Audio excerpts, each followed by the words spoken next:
Okay, before we start, just if you haven't seen the signs, or I guess if you have declared a major, you would have gotten an email. On Wednesday from 1 to 3 out here in the atrium, there is going to be a STEM career fair. So the companies that are coming in are focused on the STEM majors, chemistry, biology, math, etc., computer science. I got this on Friday. Some of the companies that are coming in for both chemistry and biology majors. I think City Year is just it's a volunteer organization, probably dealing with teaching, FBI. They do a bunch of stuff. We have an alumnus that is at Hunter International Recruiting, so she actually left medical school and decided to become an international recruiter. So and it takes science and business together.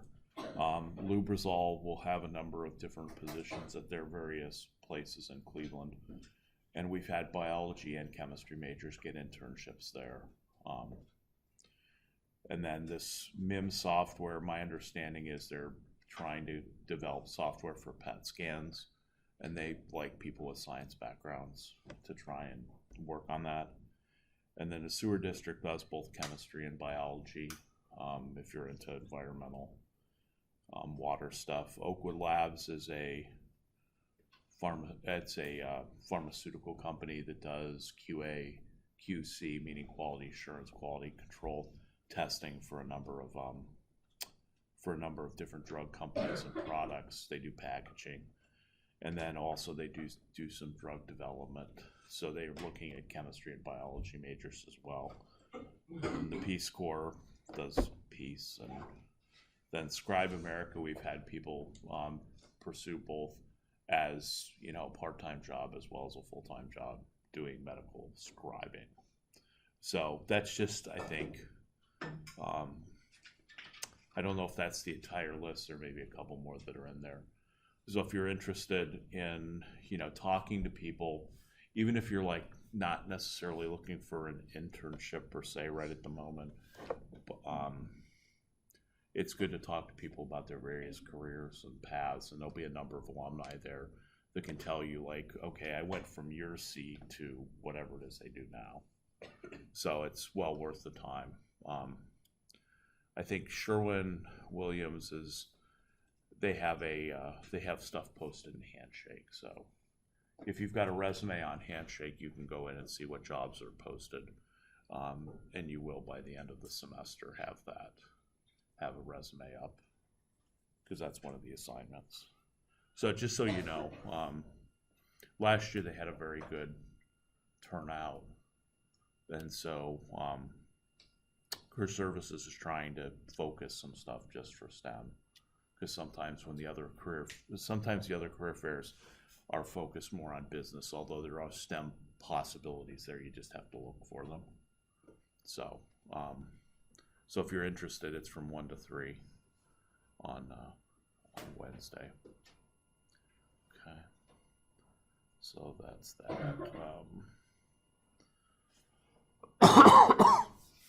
Questions?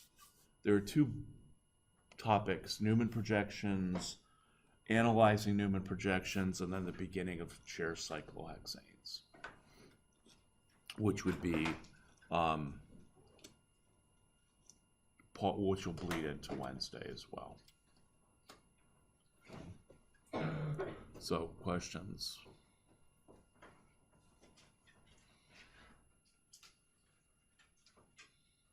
Go with the chair cyclohexanes. Okay. Let's see. Do I have a chair? I can show a chair when we get to that point. Okay, chair cyclohexanes. So the whole idea here is that when you have a cyclohexane, there's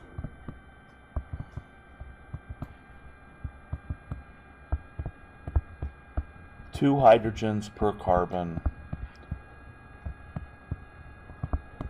remember that these are all single bonds, so a tetrahedral carbon-carbon or carbon-hydrogen bond has an optimal bond distance of optimal bond angle of 109.5 degrees. So if a cyclohexane was flat, this bond angle would be 120 degrees, which would not be good. Because then what we would be trying to do is to take and fit like 109.5 degree sp3 into 120 bond angle, which would look something like this. And those orbitals would not perfectly overlap head to head. And so you would not have a very strong bond, which is the case for cyclopropane, because cyclopropane, it's the opposite. You have to try and fit a 60 degree angle out of 109.5, which basically meant that in that case we had a lot of partial overlap. It wasn't perfectly head to head. That doesn't mean that three-membered rings, these cyclopropane rings, don't exist. They do. They actually exist in nature. I mean, if you go out, you find a sea creature living in a coral, you take the sea creature, sadly for the sea creature, home and you put it in a blender and you try and find anti-tumor drugs. Some of the materials that you find have literally cyclopropane rings attached together. And so they do exist in nature. It's just they're not as stable as they could be if we could somehow match up the bond angle to 109.5, which is exactly what happens with a cyclohexane ring. So cyclohexanes are not flat. In biology, you see cyclohexane rings. Okay, they might have an oxygen here, but you see them kind of written like this. Right? That's what you see. Sugars, you see starch. They're written in that kind of notation, which is not the way they look. It's close, but not quite. So what we have is we have this ring basically puckering. Right? To say that very carefully. And how does that look? It looks like that. So this is what's called the chair conformation of cyclohexane. And there's two versions of this. There's because I'm right-handed, I call this the right-handed version because I can draw it really well. Then there's a left-handed version because I'm right-handed, that looks like that I don't draw very well. So there's these two forms of cyclohexane chairs that we can draw. Okay. And what happens is when this ring puckers, it ends up not having 120 degree bond angles. It ends up perfectly at 109.5. So if you think about the way the chairs work, you have, if you're going to draw this from scratch, I mean, I think the book probably shows you a step-by-step guide. But if we're talking pure art, you draw two parallel lines. They're kind of offset. And then once you draw the two parallel lines, then you go up and down and down and up. Okay. And that one's okay. It's not great. So it does take some practice. But that's the cyclohexane. That's how you draw the chair of the cyclohexane ring. Okay. So then the question is, where do the hydrogens go?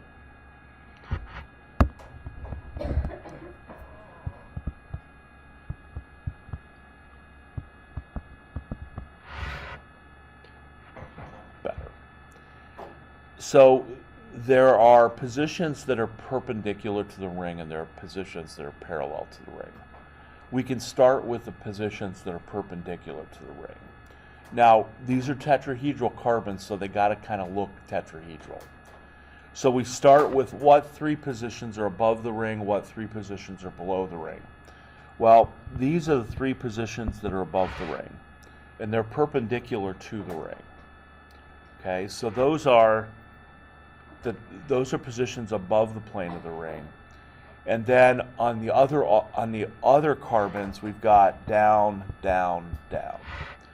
So we have three positions above the plane of the ring, three positions below the plane of the ring that are perpendicular to the ring, and those are called axial positions.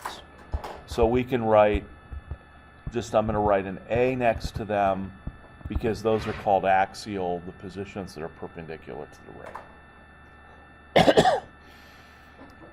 And then the other positions that come into play are going to be ones that are roughly parallel or roughly within the plane of the ring. So that we kind of add those to make the carbon look tetrahedral. So for instance here, this position, that's going to be called an equatorial position. Okay? So you can kind of see that if I'm just looking at this carbon right here, that makes all four bonds tetrahedral. And then down here, there's an equatorial position. And then over here, there's an equatorial position. And then another one. So they alternate as we go around the ring. Okay, so there's our axial and there's our equatorial positions. And each carbon has to have an axial and an equatorial position.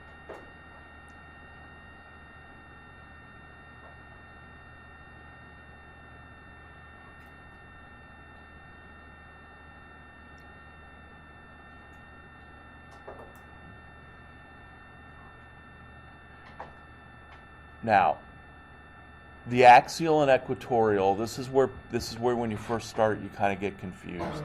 Some people grow out of the confusion, some people never do. So axial and equatorial just means perpendicular to the ring, parallel to the ring. Axial and equatorial positions. Every one of these positions is also above and below the plane of the ring. Because even if I draw this cyclohexane in one of the biology, Hallworth projections, there is a position above and below the plane of the ring. So the positions that are above the plane of the ring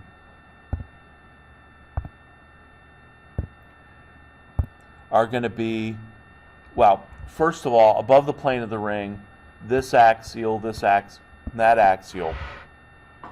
Everybody, not everybody, but most people, 99% of people, when they look at this, they can tell the positions that are axial above the plane of the ring and the axial positions that are below the plane of the ring.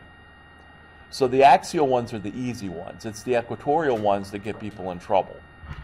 So I'm going to use yellow for above and I'm going to use green for below, which means that here's my axial below, here's my axial below, there's my axial below. Okay? And bless you. And if you don't have color pens, what you can do is circle the axial, circle the groups above, and maybe put the ones below in a triangle. I've introduced color, and I hear all of the bags of stray colored pencils come whipping out. So we don't need necessarily color, but we can use triangles and squares, or triangles and circles. So axial, it's really easy to tell whether you're above or below the plane of the ring. It's the equatorial ones that are a little bit of a difficulty. So my suggestion is that when you look at the equatorial, look at the other axial that the carbon's attached to, because that'll tell you whether it's above or below the plane of the ring. And what do I mean by that? What I mean by that is if I look at this carbon right here, axial's above the plane of the ring, which means this equatorial position right here has to be below. This has to be below. And then looking at this carbon, the axial position is below, which means this equatorial has to be above. And so they alternate as you go back and forth. So below, above, below, above, below, above. And then if I wanted to, all the ones that are below,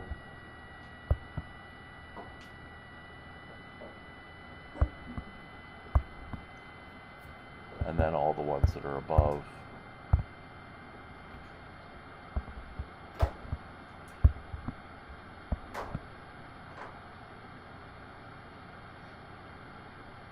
feel like I'm missing one. Nope, I got them all. Okay. So that's how we have to look at those positions is axial means perpendicular, equatorial is parallel, but each one of those positions could be above or below the plane of the ring. And those are different terms.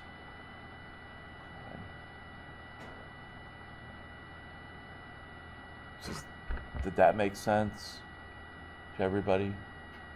That's probably not what the question was about.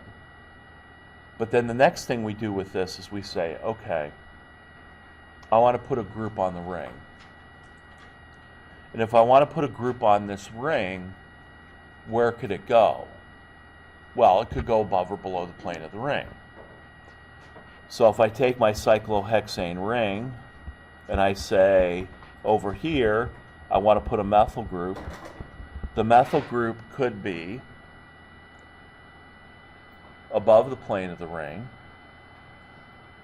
or the methyl group could be below the plane of the ring. So in a real life cyclohexane molecule, it will spend time as both above and below the plane of the ring.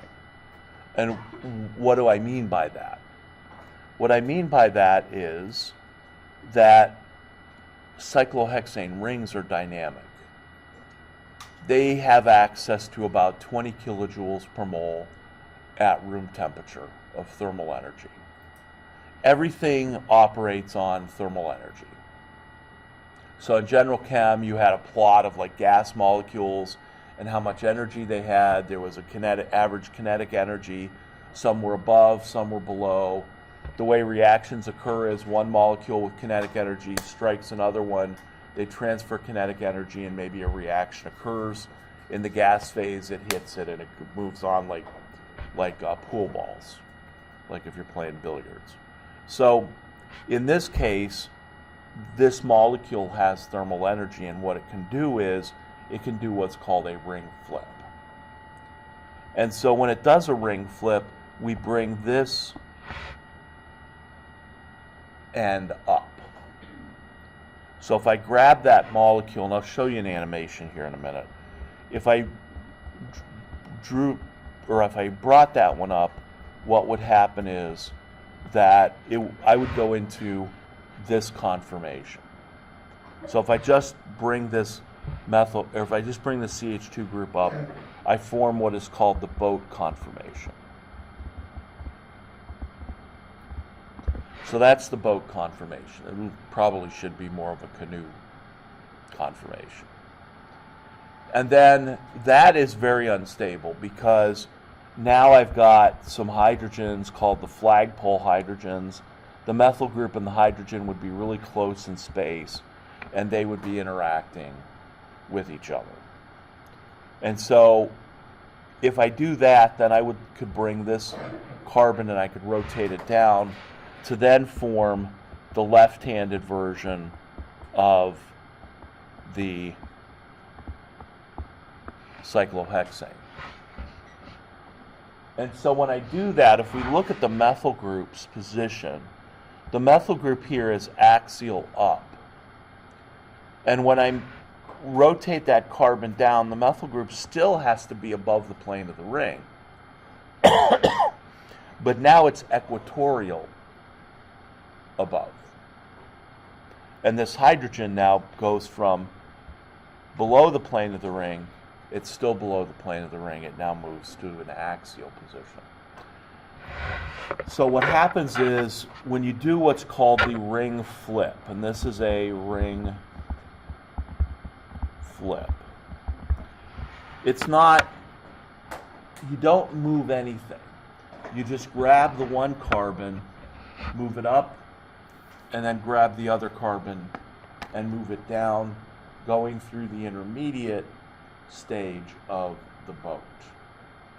So there is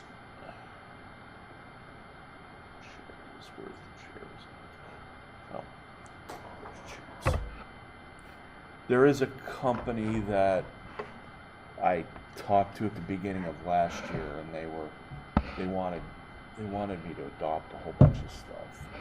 Or at the time they only had one software package. And I couldn't get my head around using Top Hat and this at the same time.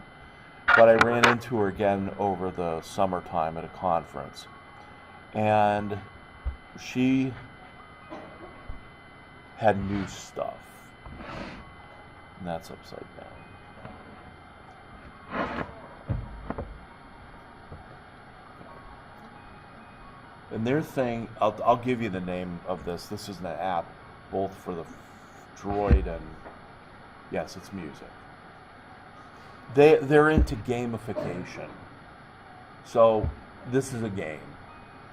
It is, I believe, 99 cents.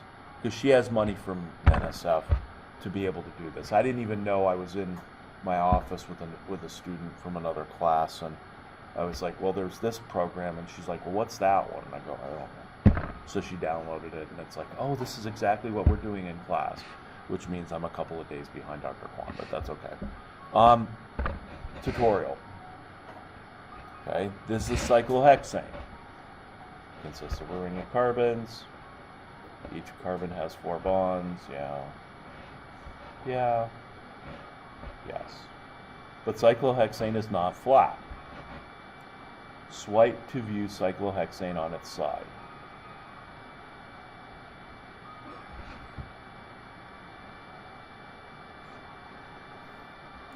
I have never added the beach umbrella nor the sun. So this is how it flips. So if I grab this one and I move it up, it goes into the boat. And then if I grab this one and I bring it down, it goes into the chair. So this is an animation of what the ring flip looks like. Okay. Except now they're not putting it in the boat. There's a reason for that. So we have what they call, I don't know that I agree totally with this terminology. You've got 3 mountains, which are the peaks where it goes up, and then 3 valleys. Okay, great. But then we do have the position where it is both axial and equatorial. So for instance, here, this is my axial down, and this is my equatorial up. So equatorial bonds are in the plane of the ring, or parallel to the ring. But, I don't know, this is like they need to slow this down. But I guess if we watch it enough times. So the red goes from being in the ring flip, and this is exactly what I did on paper. This is the end carbon, the one all the way to the right. What you can see with the red is that the red hydrogen is always above the plane of the ring. Axial, after the ring flip, equatorial. But it's always above the plane of the ring. The blue goes from being equatorial below to axial below.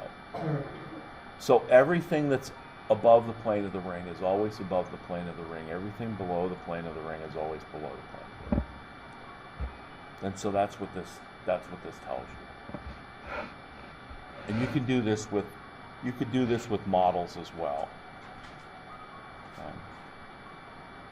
So if you looked at this, blue is always above, Red is always.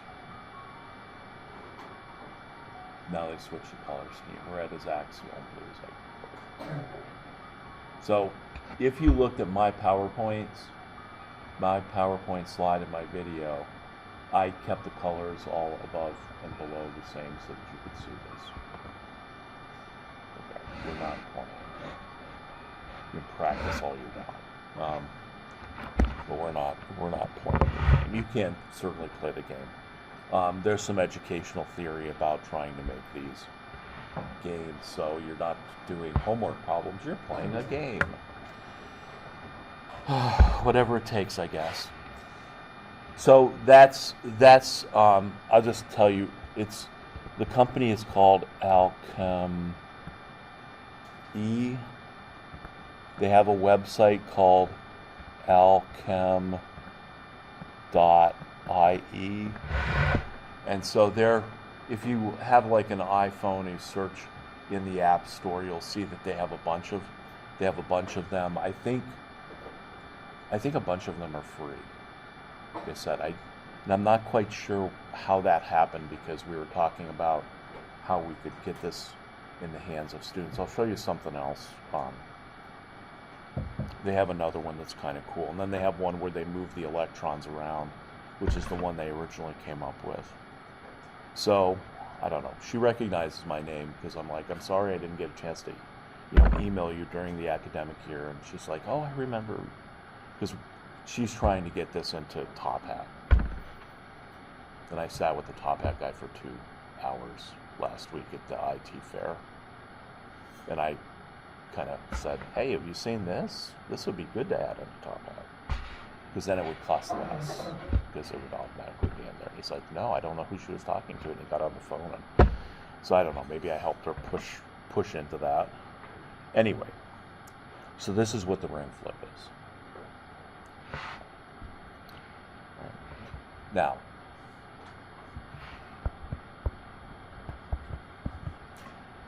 I don't like to do left and right hands versions. I like to keep them all the same. So if you could draw one well, let's just keep it that way. But what I just showed you was there's 2 possible conformations of having the methyl group attached to cyclohexane, where it's axial and where it's equatorial. Okay.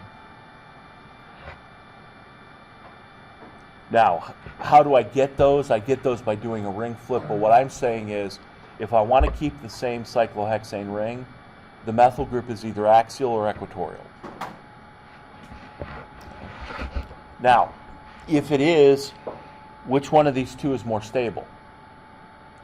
Because ultimately we're going to be after which of these conformations is more stable. Conformations means these are different 3-dimensional structures you can get to by rotating around a single bond. The way I turn axial methyl into equatorial methyl is by doing a ring flip, which is rotating around single bonds. Which one of these 2 is more stable? The equatorial is more stable. Why?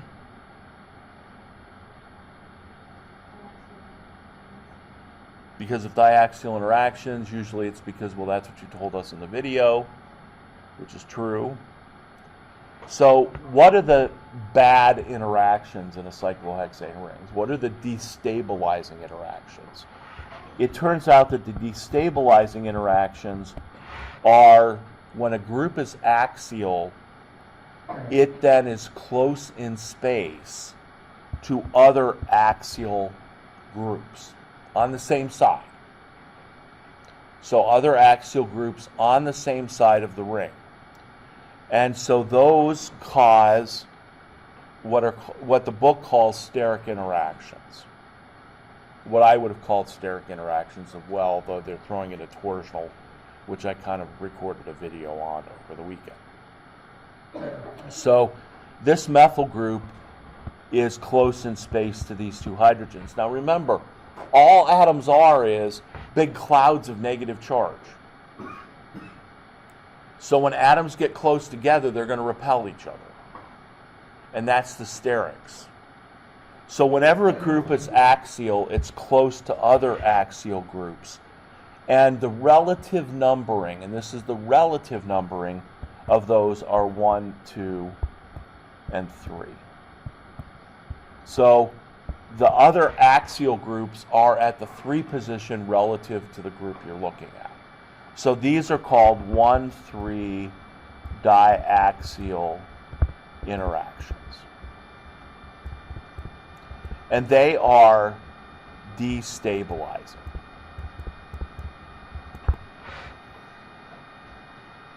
They are bad energetically. So the idea here is to put large groups, which is basically any non-hydrogen group, into the equatorial position to avoid those diaxial interactions.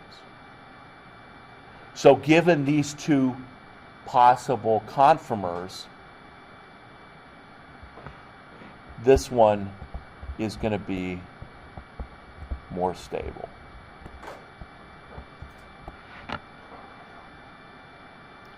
Okay, whenever the groups are equatorial versus axial, they're going to be more stable.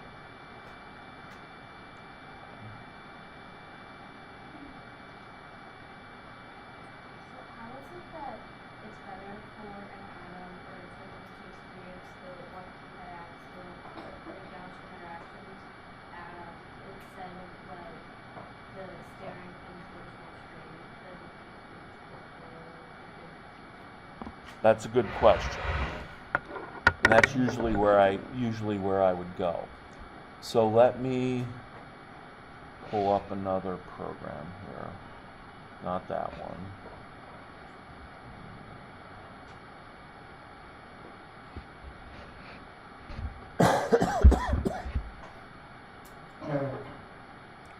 Let me just show you.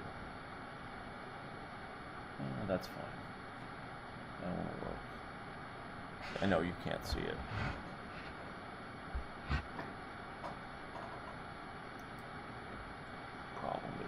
Problem is the lights. Okay.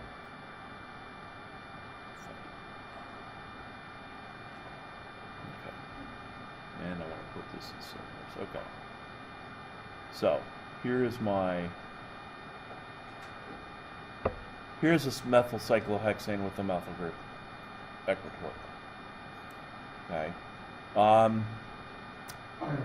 Let's see. Can I download that? Yes. Okay. So here's the chair with a methyl group off.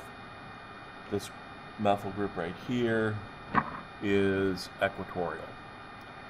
And so if I put this in a space filling model, the methyl group is okay. If I then do this and I go to the high energy conformation, which is now going to be, now the methyl group, this methyl group right here is in the lights. This is now axial. And so if we look at this methyl group is axial and close to those two. And if I went into a space filling model, you can see that the big methyl group here is like imposing on the hydrogen. So these are the 1-3 diaxial interactions. Bless you. So that's what the diaxial interactions look like. What happens is people analyze these for energy, and what they found was that it is better to be, well, let's do this problem. This is the problem that I normally would go into.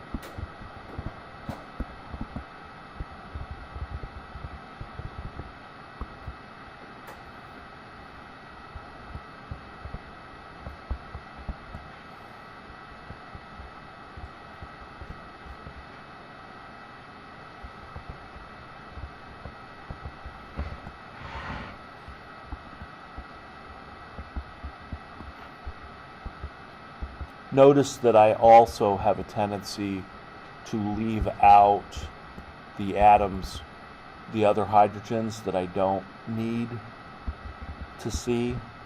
So I'm just focusing on the two that I'm working on. Right, so I'm going to write all four possibilities here of 1,2-dimethyl cyclohexane. So these are the four possibilities of 1,2-dimethyl cyclohexane.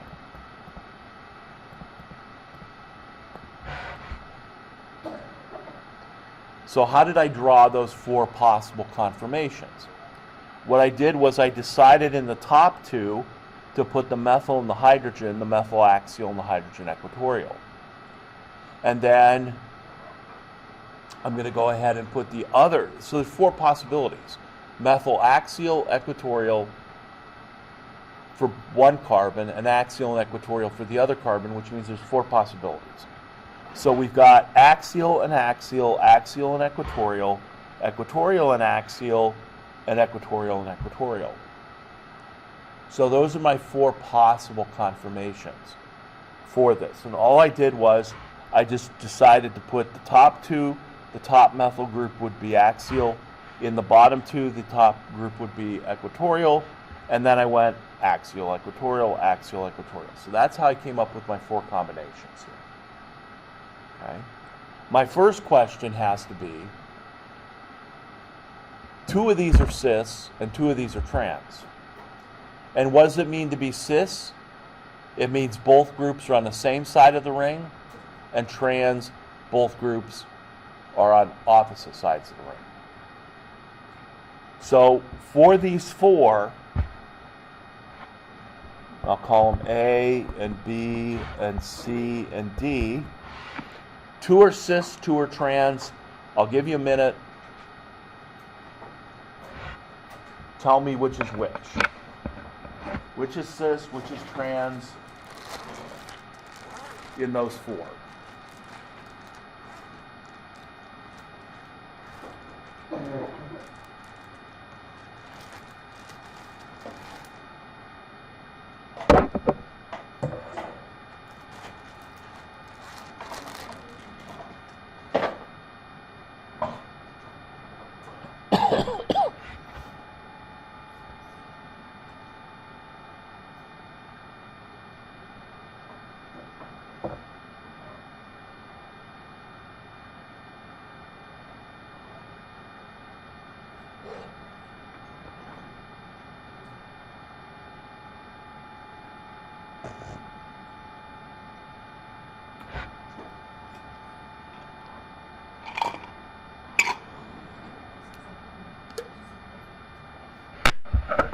We have an answer?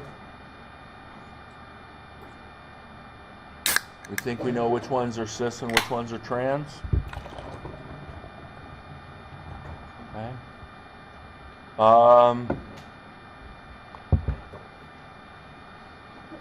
What is... Hold on, we'll do this.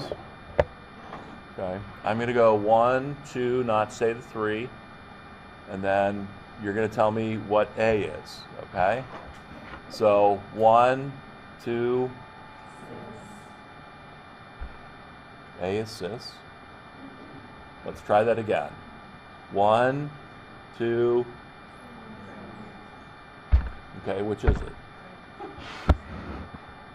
A.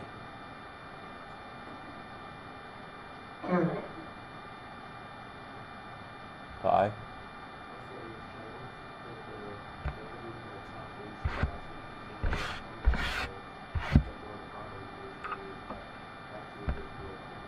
Okay. The key phrases in that answer are above and below. Okay. So, in order for us to determine cis or trans, and I've been doing this a long time, so I could have predicted a little bit. I guess I was a little surprised that everybody said trans, but we have to define what do I look at if I want to do cis or trans. Above and below is how I determine cis or trans. So what is this methyl group, above or below? What is this methyl group, above or below? Below. So if this is above and this one is below, they are trans. So A is trans. What do axial and equatorial have to do with this? With cis or trans? Actually nothing. Other than they got to be axial or equatorial. But there are going to be, if these are 1, 2. So the combination of 1, 2 diaxial is trans. 1, 3 diaxial would actually be cis. And 4 would be trans again. So depending on the positions, the combination of axial and equatorial changes whether it's cis or trans, which is why we just have to look at this and decide, okay, are they both above, both below? And so in this case, one's above, one's below, trans. Trans means opposite sides of the ring. Okay? That's what trans means. Cis means same side of the ring. Let's try B. Okay? So what is B? 1, 2, B is cis. Why? Because the methyl group is above the plane of the ring. This methyl group is also above the plane of the ring. So they are on the same side. So they are cis. Okay? C. Ready? 1, 2. I should have started with like D. Got one for D? What is it? It's trans. Now, if I would have started with D, would you have still said trans? My usual experience is I would have gotten a lot of cis's. This methyl group, what is it, above or below the plane of the ring? What about this one? Okay. How do you know that? If you're like, oh, I don't get it. Okay. Yes, but if you're confused about where this methyl group is, go to this hydrogen. The hydrogen that's attached to that same carbon is what? It's definitely below. People have an easier time of seeing axial above and axial below. So when you look at that, you go, oh, well, that's definitely below. That means this has to be above, because each carbon has to have above and below. So this one is also trans.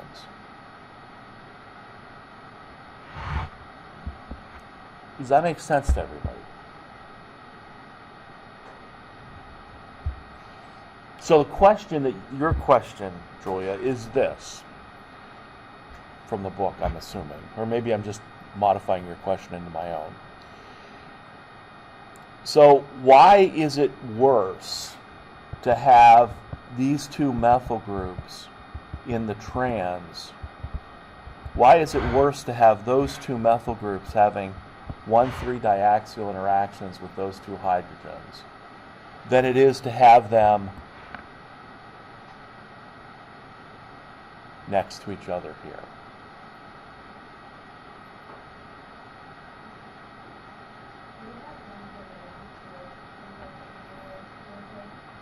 Which one? The D? Probably not. Probably not that much.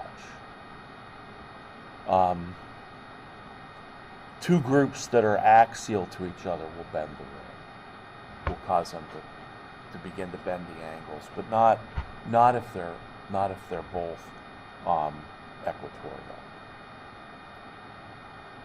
So ultimately, what we have to do here is this. We're going to have to rank A through D according to their stability. Which one is most stable, which one is least stable. And the problem is we need rules for that. And the rules are that diaxial interactions are destabilizing. So in order to avoid the destabilizing interactions, all of the large groups should be equatorial. That's the rule. Now, why is it that it turns out that these methyl groups are not really interacting with each other? They're at best gauche. And so what we would want to do is we'd want to look down just this carbon-carbon bond right here, just this carbon-carbon bond, and basically look at that, look at the positions of those two methyl groups. Now, usually when I start out and nobody's read anything before coming to class and I say, which one is more stable, A or D? I can get a good chunk of people to say A. It's not A, it's D. Why? Because when you look down this carbon-carbon bond, you see these two methyl groups, and you think that they are, what would be the proper word? If I look down that carbon-carbon bond, those two methyl groups are going to be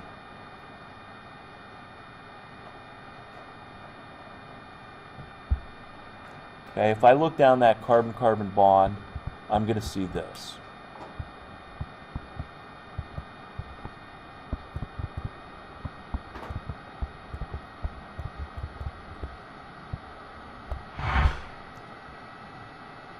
This is the rest of the ring. So when I look down that carbon-carbon bond, I see my methyl group axial, I see my other methyl group axial, or this is A, or in D, I see the methyl group equatorial, the other methyl group equatorial. So this is looking down that carbon-carbon bonds of A and D. I would see those two Newman projections. So in A, with both of the methyl groups axial, what would we call that conformation if it wasn't a cyclohexane ring? We would say those two methyls are, they are staggered, but both of them are staggered conformations. Those two methyl groups are anti. In A, they're anti. So these two methyl groups would be anti. And these two methyl groups over here would be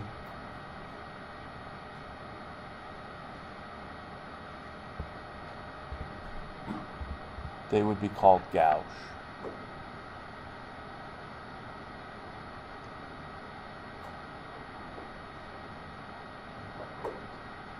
In a cyclohexane ring, the antis are going to be having 1,3 diaxial interactions that are going to destabilize them. If this was just an ethane, we would think that anti would be more stable, but in a ring, it's the diaxial interactions that drive the stability. So in this case, experimentally, it turns out that this is like 0.75 kilocalories per mole of destabilizing energy, and I do everything in kilocalories. Whereas over here, actually it's just 0.7. Over here, each one of the diaxial interactions turns out to be 0.7 kilocalories per mole destabilizing. So having two groups having two groups gauge turns in a cyclohexane ring turns out to be more stable than having them in the axial forms. About half this. It's about twice as much in terms of energy.